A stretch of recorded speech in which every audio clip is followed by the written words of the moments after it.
Motor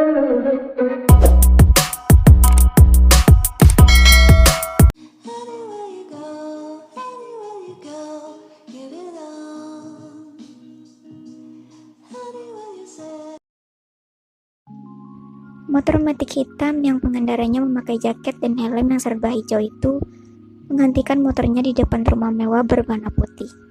Gadis yang diboncengnya memberikan sejumlah uang. Lalu dia berjalan menuju pintu utama rumah mewah itu. Dari gerbang menuju pintu utama jaraknya tidak dekat. Gadis itu harus berjalan terlebih dahulu.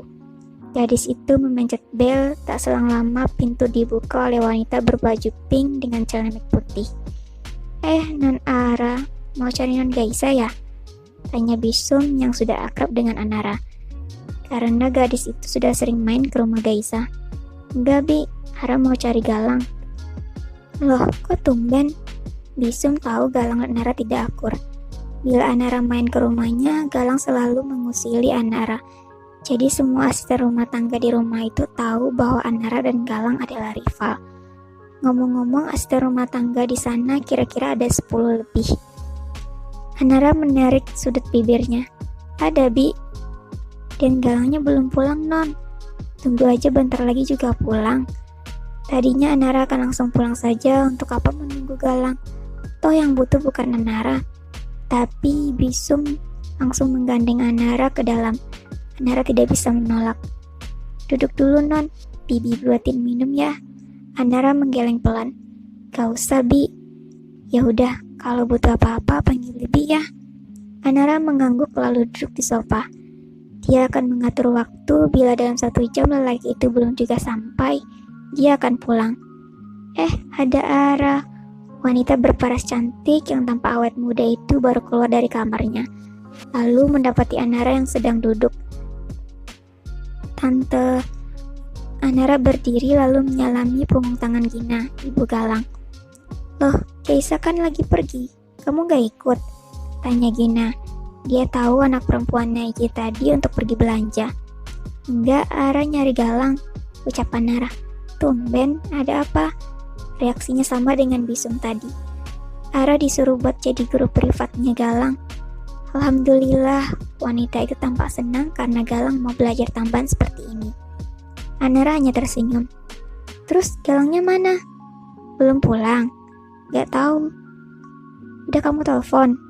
Tanya Gina. Anara menggeleng pelan. Belum, karena gak punya nomor Galang. Gina tersenyum lalu dia mengeluarkan ponselnya. Gina mengerti mana mungkin Anara punya nomor Galang. Bila bertemu saja keduanya tidak pernah akur. Jadi mana sempat bertukar nomor telepon. Tunggu sebentar ya, Tante ambil telepon dia. Oh ya Tante, buru-buru gak apa-apa kan ditinggal? Wanita itu memang tampak sudah rapi sejak keluar dari kamar tadi. Anara mengangguk. Gak apa-apa Tante. Kalau butuh apa-apa panggil Mbak atau Bibi ya. Ya Tante. Lalu wanita itu pergi dengan meninggalkan harus dari parfumnya.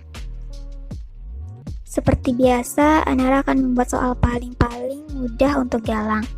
Agar bila laki itu datang nanti, dia tidak perlu membuang waktu lagi untuk membuat soal. Satu soal yang mudah, entah itu akan Galang mengerti atau tidak. Sejujurnya, Anara sudah pesimis kalau lelaki itu tidak akan mengerti dengan soal yang akan dia beri. Soal yang kemarin saja mungkin tidak dia isi. Terdengar samar-samar dari luar suara motor besar. Dapat Anara tebak itu Galang. Benar, pintu terbuka dan menampakkan lelaki dengan paras yang nyaris sempurna. Tak lupa dengan jaket hitam bertulisan goals kebangsaannya. Telah 30 menit, ucap Anara dingin saat Galang baru saja tiba di depan rumahnya. Jakarta macet, alibi Galang. Mana mungkin dia terjebak macet terlebih memakai motor, dan Galang adalah pengendara yang bisa menyelap di keadaan macet. Kerjain, Anara memberikan kertas soal yang baru saja dia tulis tadi. Di kamar gue aja. Mata Anara mendelik. Mau apa lelaki itu mengajak ke kamarnya? Apalagi berduaan. Pikiran gadis itu sudah kemana-mana. Gue cuma gak mau aja orang rumah tahu kepintaran gue. Lanjut Galang. Dia tahu Anara pasti memikirkan yang tidak-tidak. Apalagi mereka pernah mempunyai pengalaman yang tidak mengenakan di sebuah kamar. Gak, di sini aja, tolak Anara. Ya udah, gue maunya di kamar. Kalau lo nggak mau, ya nggak apa-apa. Lelaki itu pun pergi menuju kamarnya yang berada di lantai 2. Lagi-lagi Anara harus berenam emosinya.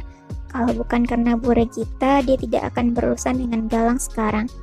Agar cepat pulang, akhirnya Anara memasukkan buku-bukunya ke dalam tas dan mengikuti Galang ke kamarnya. Galang yang menyadari ada langkah kaki di belakangnya pun menyinggungkan senyumnya. Sampai di depan kamar, lelaki itu pun membuka pintu lalu merebahkan badannya di kasur. Anara yang melihatnya geram sendiri. Gue butuh istirahat 10 menit aja, ucap lelaki itu. Mana soal yang kemarin? Tagih Anara. Galang hanya membalasnya dengan tatapan mata yang mengarah pada sofa di sudut kamarnya. Anara mengambilnya, lalu duduk di sofa itu untuk memeriksa. Alisnya terangkat. Mengapa jawabannya benar? Udah gue bilang kalau gue itu bisa.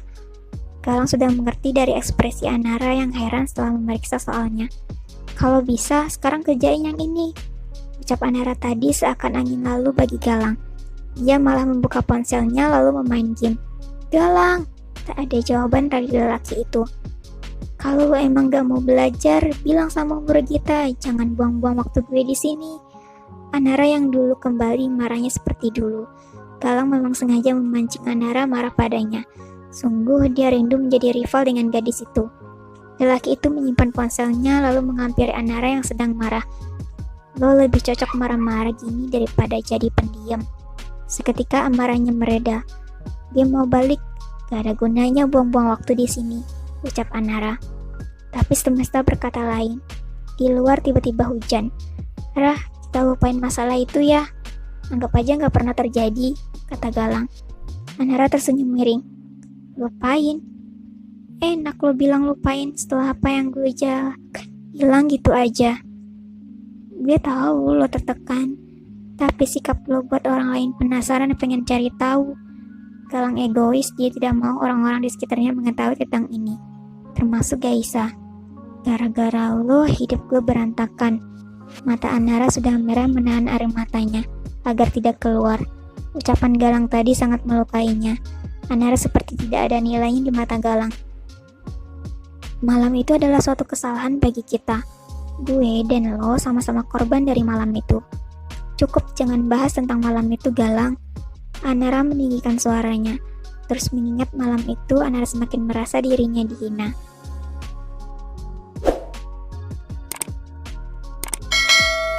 Lo gak bisa kayak gini terus, Ra.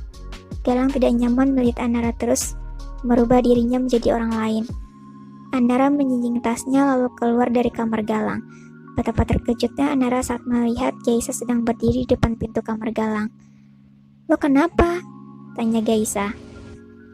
Tubuh Anara membeku. Sudah berapa lama Gaisa berdiri di sana? Apakah gadis itu mendengar apa yang mereka bicarakan tadi di dalam? Lo apain Ara sampai nangis gitu?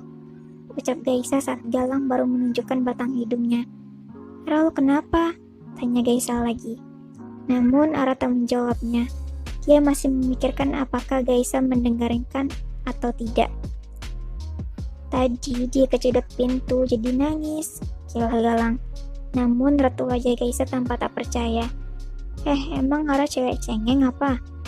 Iya, saat tadi gue kecedot pintu. Anara membenarkan itu.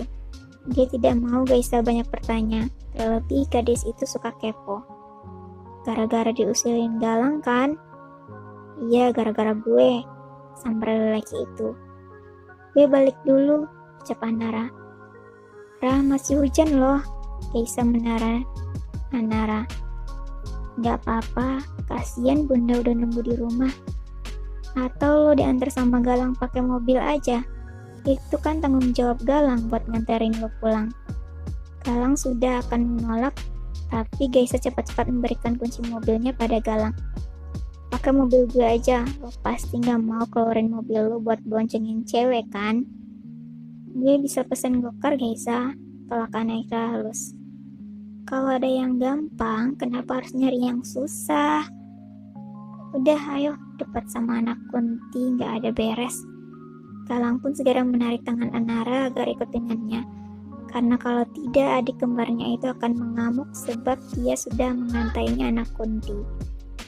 "Galang lo titisan tuyul," teriak Gaisa.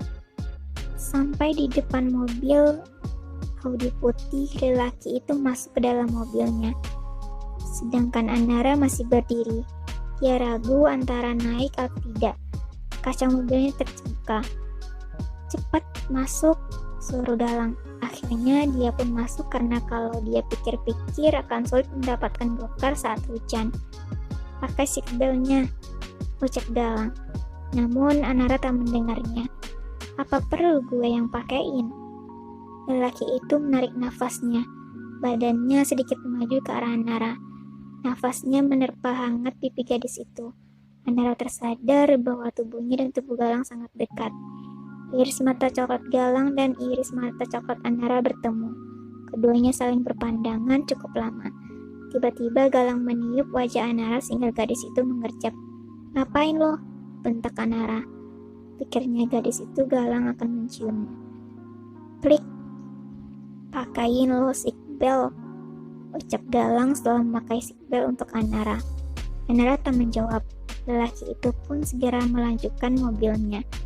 Ternyata setelah menembus jalan raya, hujannya sudah reda, hanya rintik-rintik. "Besok mau belajar di perpus lagi aja." Galang membuka suara memecah keheningan yang sedari tadi menyelimuti mereka berdua. "Gak usah, maksudnya..." Anara tak menjawab lagi. Dia memalingkan mukanya ke jendela, menatap rintik hujan yang turun. Mobilnya berhenti di depan rumah berpagar putih tinggi. Anara tersadar bahwa dia telah sampai. Tanpa berkata apapun, Anara langsung keluar dari mobil Galang. Tapi tangannya ditahan oleh Galang. "Sama-sama, Ra," ucap Galang. Anara menatapnya. "Gue gak bilang makasih sama lo." Lalu gadis itu menipis tangan Galang dan keluar dari mobilnya.